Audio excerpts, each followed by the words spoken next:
메시가 징계를 받을 뻔했다는 사실 알고 계셨습니까? 하필 손흥민과의 맞대결이 끝난 직후였습니다. 심판 구역을 향해 격앙된 채 걸어가던 메시, 말리는 수아레스, 그리고 등을 돌린 데폴. 그 장면은 순식간에 미국 전역으로 퍼졌습니다. 같은 경기에서 3대0 승리를 이끈 손흥민은 끝까지 상대를 존중했습니다. 왜 이렇게 다른 장면이 나왔을까요? 현재 미국에서 큰 화제가 되고 있는 영상은 메시의 호위무사 데폴에 관한 영상입니다. 데폴이 이번 LAFC전에서 메시가 그라운드에 넘어졌음에도 불구하고 아무런 반응 없이 지나쳤다는 영상이 퍼졌습니다. 데폴이 메시가 넘어져서 얼굴을 감싸고 뒹굴고 있는데도 쳐다만 보고 또 저런다는 표정으로 무시하고 등을 돌린 것입니다. 표팀과 인터마이애미에서 함께 뛰며 메시를 위해서라면 어디든 달려가는 선수로 명성이 높았습니다. 시가 파울을 당하면 바로 달려가 상대의 선수와 충돌하는 모습이 수없이 포착되기도 했습니다. 팬들 사이에서 진성 메시바로 통하는 그였습니다.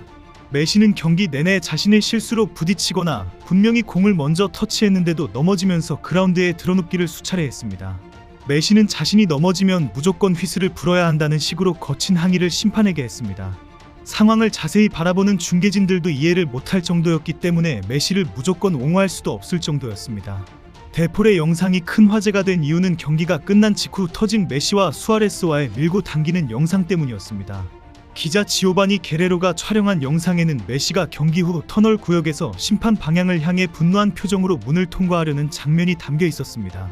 팀 동료인 루이스 수아레스가 메시의 팔을 붙잡으며 강하게 제지하는 모습도 함께 포착되었습니다. 평소 좀처럼 흥분하지 않는 것으로 유명한 메시였기에 이 장면은 더욱 충격적으로 다가왔습니다. 특히 핵이빨로 유명한 수아레스가 도리어 뜯어 말렸다고 해서 어울리지 않는 장면으로 화제가 되기도 했습니다. 메시는 심판 피에르 릭 로지에르와 언쟁을 벌이는 과정에서 존중을 보여야 합니다. 이번이 처음도 아닙니다라고 말하는 것이 녹음되었습니다. 이후 기자들을 중심으로 메시를 징계해야 한다는 지적이 쏟아졌습니다. 아무리 메시라고 해도 심판에게 모욕적인 발언을 하고 심판 대기실까지 뛰어들어가려고 했기 때문입니다. MLS에서는 실제 이런 이유로 징계를 받은 사례가 있기 때문에 기자들이 공평해야 한다고 주장한 것입니다. 결국 MLS는 즉각 조사에 착수했고 한동안 징계 가능성이 대대적으로 보도되었습니다. 이때 많은 이들이 떠올린 것이 바로 2023년의 매트 미아즈가 사건이었습니다. 당시 신시내티의 수비수 미아즈가는 뉴욕 레드불스와의 플레이오프 경기 이후 심판 대기실에 무단으로 침입한 혐의로 조사를 받았습니다. 목격자에 따르면 미아즈가는 심판 전용 구역의 출입 벨트를 넘어 라커룸으로 들어가 소리를 지르며 공격적으로 행동했다고 전해졌습니다. 결국 MLS는 미아즈가에게 3경기 출장 정지 징계를 내렸고 이후 한 경기로 감경되었습니다.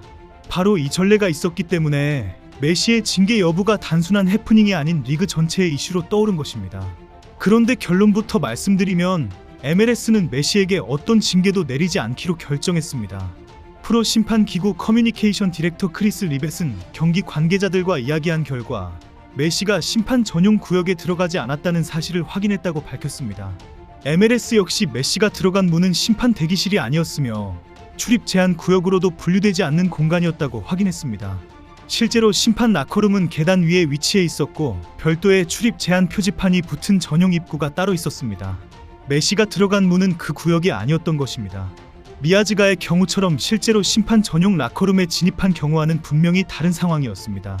이에 따라 해당 사건은 MLS 징계위원회에 회부되지 않았고 메시는 징계 없이 다음 경기에 출전할 수 있게 되었습니다. 인터 마이애미 감독 카비에르 마스체라노는 기자회견에서 메시의 항해 행동에 대해 경기가 끝나고 바로 라커룸으로 갔기 때문에 아무것도 보지 못했다고 답했습니다. 그러나 이미 영상이 전 세계에 퍼진 상황이라 사태를 완전히 수습하기엔 역부족이었습니다. 사실 논란은 경기 종료 이전부터 시작되고 있었습니다. 경기 도중 영상에는 메시가 손흥민에게 손가락을 머리에 대고 돌리는 이른바 생각 좀 해라는 식의 제스처를 취하는 장면이 포착되었습니다. 반칙이나 볼 경합 상황에서의 분쟁으로 보이지만 그 장면이 퍼지면서 미국과 전 세계 팬들 사이에서 큰 논란이 불거졌습니다. 반면 손흥민의 태도는 정반대였습니다. 경기 도중 양 선수 사이에 접촉이 있었을 때 손흥민은 메시에게 차분하게 설명하며 대응했다고 알려졌습니다. 경기 전 기자회견에서도 손흥민은 메시에 대한 이야기를 먼저 꺼내지 않으려 했는데요. 모두가 메시에 대해 충분히 이야기하고 있고 우리 모두는 그가 역대 최고의 선수라는 것을 알고 있다고 조심스럽게 말하며 이번 경기는 어디까지나 팀 대 팀의 대결이라는 점을 강조했습니다. 개인 대결로 프레임을 잡으려는 미디어의 시도에 선을 그은 것입니다. 경기 후에도 손흥민의 발언은 더욱 화제를 모았습니다. 제가 MLS에 온 이유는 오로지 메시 때문입니다. 그는 리그를 더욱 크게 만들었고 저도 항상 그처럼 되고 싶었습니다. 메시의 축구를 직접 볼 수 있다는 것은 우리 모두에게 큰 행운입니다. 그는 역대 최고의 선수입니다. 팀이 3대0으로 이겼음에도 불구하고 손흥민은 상대방을 깎아내리는 발언을 일절하지 않았습니다. 심지어 손흥민은 팀이 이긴 것이지 자신이 메시를 이겼다는 표현은 절대 사용하면 안 된다는 취지의 발언도 했다고 전해집니다. 이번 경기를 기점으로 메시를 둘러싼 온라인 여론은 크게 갈리고 있습니다. 일부 팬들은 20년 넘게 겸손했던 사람이 순간적인 판단 착오를 했다고 해서 겸손하지 않은 사람이 되는 건 아니다라며 메시를 적극 옹호하고 있습니다. 반면 또 다른 팬들은 이런 일이 2달에 한 번꼴로 반복된다며 메시의 태도를 지속적으로 문제 삼고 있기도 합니다. 미국 현지 팬들 사이에서도 메시가 손흥민과의 패배의 분노에 그라운드에서부터 불만을 터뜨렸다는 비판이 커지고 있는 상황입니다. 한편 손흥민의 예팀 토트넘 호스퍼는 오늘 새벽 홈구장에서 충격적인 패배를 하면서 강등위기에 몰렸습니다. 프리미어리그 북런던 더비에서 토트넘은 홈구장인 토트넘 호스퍼 스타디움에서 아스널에 1대4로 대패했습니다. 토트넘으로서는 1978년 이후 홈에서 아스널에 당한 최악의 패배였고 임시 감독 이고르 투도르가 첫 경기를 이처럼 처참하게 시작한 셈입니다. 이로써 토트넘은 승점 29점으로 강등권과 불과 4점 차이에 놓이게 되었습니다. 토트넘 팬들은 경기장 안팎에서 강등당할 것이라는 아스널 팬들의 야유를 들어야 했습니다. 이런 소식이 전해지자 많은 토트넘 팬들은 손흥민을 그리워했습니다. 손흥민이 있었다면 달랐을 것이라는 아쉬움의 목소리가 곳곳에서 터져나왔습니다. 손흥민 본인도 이 소식을 들으며 가슴이 많이 아팠을 것입니다. 수십 년간 자신의 청춘을 바쳤던 팀이 강등의 그림자 아래 놓인 상황을 강 건너 미국 땅에서 바라봐야 하는 심정이 얼마나 착잡했을까요? 결론적으로 LAFC 대 인터마이애미, 이 경기는 단순히 3대0 승리로 기억될 경기가 아닙니다. 손흥민과 메시라는 두 아이콘의 태도 차이가 전 세계 팬들의 마음속에 깊은 인상을 남겼습니다. 승리한 팀의 주장은 상대방을 극도로 존중했고 패배한 팀의 주장은 심판 구역을 향해 분노를 터뜨렸습니다. 그리고 메시의 가장 충실한 동료였던 데폴이 그를 외면했다는 영상, 토트넘이 강등 위기 속에서 손흥민을 그리워한다는 소식까지.